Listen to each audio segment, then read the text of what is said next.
Hi hello வணக்கம். இது உங்கள் சிவி ஜோன். எல்லாருமே எப்படி இருக்கீங்க? இப்போ பார்த்தீங்கன்னா லைவில் வந்து சுனிதா வந்துட்டு விஷாலை போட்டு பொழக்கிறாங்க. ஏன் அப்படி பார்த்தீங்கன்னா நம்ம எல்லாருக்குமே தெரிஞ்ச விஷயங்கள் தான்.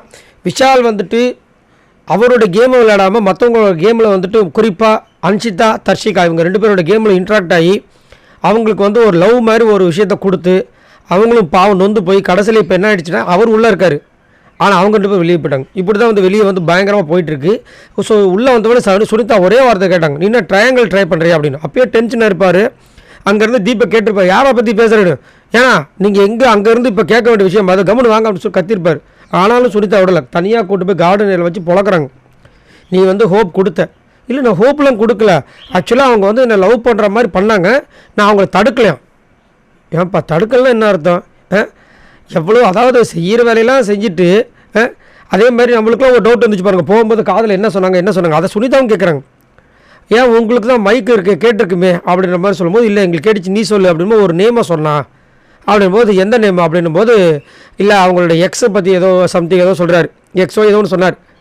அப்புறமா இவர் வந்துட்டு ஆனால் அதுக்கு வந்து சுனிதா வந்துட்டு ஆனால் நீங்கள் கொடுத்த ரியாக்ஷன் இருக்குது பற்றியா 2 பேரும் பயங்கரமாக இருந்துச்சு. சரி இப்போ சொல்லு உனக்கு 2 பேரில் யார் முக்கியம் அப்படின்னா இவர் என்ன சொல்கிறாரு, 2 பேருமே முக்கியமா? இதைத்தானே சொல்கிறாங்க எல்லாருமே சொல்கிறாங்க. நீ வந்து 2 பேருமே சொல்கிறியே இதை தானே சொல்கிறாங்க. நீ வந்துட்டு வேண்டாம் அப்படின்னு ஒதுங்கி இருந்தனா அவங்க உனக்கு கிட்ட நெருங்கி இருக்கவே மாட்டாங்க.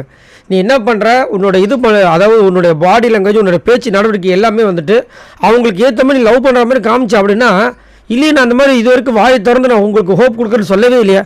அவங்க லவ் பண்ண வந்தாங்கன்னா நான் வந்துட்டு கம்மன் தான் இருந்தேன் அப்படின்னு.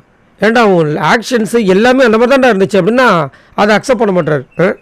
இன்னும் சொல்கிறதுக்கு இல்லை. ஆனால் சுனிதா சூப்பராக வந்துட்டு பயங்கரமாக வச்சு செஞ்சாங்க, செம்மையாக இருந்துச்சு. சரி நீங்கள் உங்களோட கருத்தை சொல்லுங்கள். உங்களுக்கு சுனிதா சொல்கிற மாதிரி வந்துட்டு உண்மையிலேயே ஒரு ஹோப் கொடுத்தா மாதிரி தான் இருந்துச்சு. ஆனால் இவர் என்ன சொல்கிறாரு, இல்லை நான் ஹோப்லாம் கொடுக்கலன்னு திரும்பவும் வந்து சாதிக்கிறேன். இதை பற்றி என்ன நினைக்கிறீங்க? மறக்காமல் கமெண்ட்ஸ் பண்ணுங்கள். பாய் நண்பர்களே.